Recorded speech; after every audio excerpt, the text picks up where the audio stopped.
Oke, jadi kali ini aku bakal ngasih tips dan aku bakal jelasin gimana caranya kita dapat 100 BP itu dengan mudah.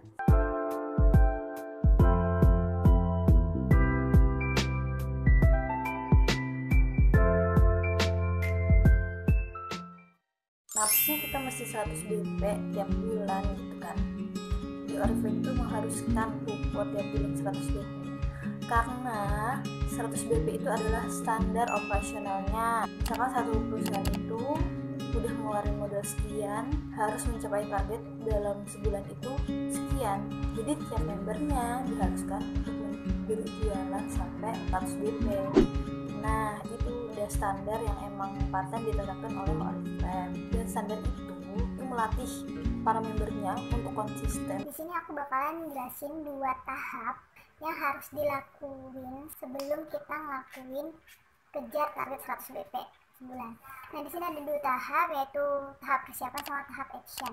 Dan yang pastinya pertama bakalan aku jelasin tahap persiapan, habis itu tahap actionnya gimana nih.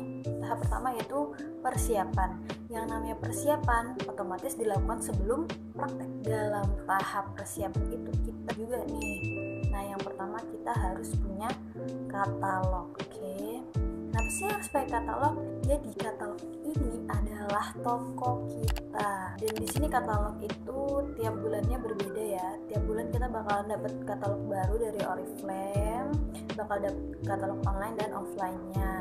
Jadi katalog online itu yang kita pakai buat promosi atau branding di sosial media kita, kayak di Instagram atau WhatsApp. Di sini kita wajib banget yang pastinya punya katalog. Ya gimana kita mau jualan kalau nggak punya katalog? Adalah bikin list nama.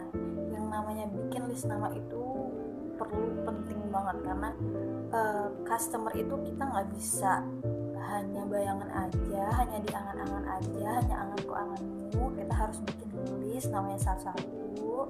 Terus dalam list nanti kita harus mengira-ngira kira-kira apa sih produk yang cocok buat dikasih ke mereka. Dan cara nulis list nama, kita bikin tabel, paling gak siapin 50 nama pertama.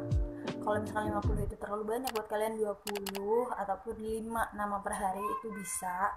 Tulis aja semua nama, tangga, teman sekolah, saudara, siapapun itu ditulis aja. Tulis dulu. Pokoknya kita itu harus punya bayangan siapa yang bakal kita jadiin target buat customer. Nah, selanjutnya adalah tahap ketiga yaitu produk hero.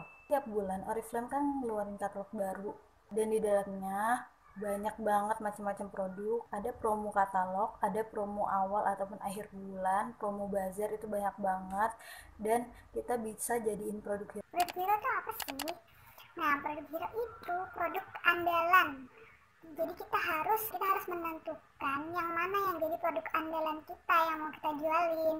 Nah, berupa apa sih produk andalan itu? Yang pastinya yang lagi diskon bulan ini, bulan tertentu, bulan itu, yang lagi diskon bulan itu. Terus produk hero ini usahain yang bisa dipakai buat semua orang. Aku kasih contoh misalkan tender care ya, itu kan bisa dipakai buat semua orang nih. Terus juga aman, fungsinya banyak, harganya murah, dan tiap bulan pasti promo.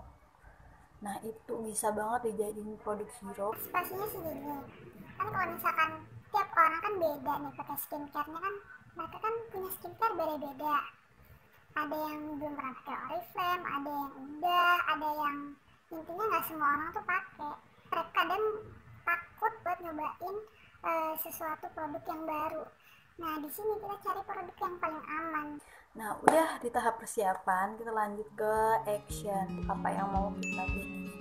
Yang namanya orang jualan, dia tugasnya branding. Yang namanya orang jualan, dia otomatis dia harus branding. Dari mana orang tahu kalau misalkan dia jualan nggak mempromosikan produk-produk yang dia jual.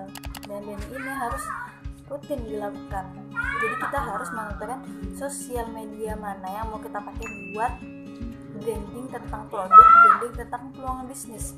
Misalkan yang kita pilih buat branding produk Facebook sama WhatsApp, kita harus bikin jadwal sendiri kapan mesti upload status. Usahain perharinya itu kita bisa branding sampai 3 kali. Karena branding itu berpengaruh banget sama keberhasilan jualan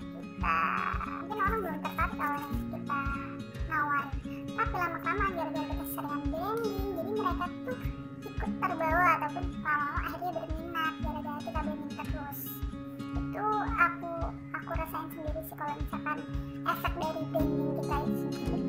Terus branding ada branding online juga ada branding offline, menjadikan mereka itu tahu kalau misalkan kita sekarang jualan Karena kita udah disediain katalog secara gratis dan bagus. Terus sekarang aku bakal ngasih tips nih gimana upload status tuh biar menarik, biar orang-orang tuh nggak skip status kita aja, tapi tuh beneran dilihat gitu loh. Jadi jangan sampai status kita itu membludak kayak satu benang jahit, jadi jangan sampai berkumpul kayak benang jahit sampai kecil-kecil gitu, jangan sabrek sekatalog di posting semua, jangan kayak gitu. Tapi kita target per hari, kita mau ngenalin apa nih, misalkan satu hari itu kita mau nawarin 1-3 produk aja. Nah terus di gambar katalog itu kita mesti ceritain nih, kita mesti kasih caption yang bagus tentang si produknya itu, kesannya baca status orang yang jualan itu yang ada tulisannya, ada captionnya sama enggak. Misal nih, wah aku suka banget sama produk ini karena dia nah, orang yang nggak berminat aja baca itu tuh langsung paham gitu, apalagi kalau misalkan orang berminat dan mencari-cari produk itu yang pastinya dia pasti bakal langsung tertarik. Caption itu bikin status kita tuh nggak membosankan, menarik dan cepat dipahami juga. Kalau misalkan aku sendiri sih, kalau misalkan lihat status orang pasti akan paham dan akan baca dulu nih captionnya tentang apa, baru deh mereka ngasih tentang gambarnya kayak gitu. orang nggak mau beli produk itu, ya kita tetap menjaga komunikasi sama mereka dengan baik. Dari action adalah yang tadi list nama yang udah kita bikin, yang udah kira-kira kita tetapin produk apa nih yang kita bakal jual ke mereka, habis itu kita hubungin satu-satu. Ini artinya apa? Kita menjemput bola, menjemput konsumen, karena jarang banget yang namanya konsumen itu datang ke kita kecuali kita jemput duluan ya. Jadi yang namanya jemput konsumen itu perlu banget, langsung jualin ke mereka, kita datengin langsung, terus kita cari tahu nih kira-kira dia butuh produk ini apa enggak, kita message langsung si calon customer kita itu.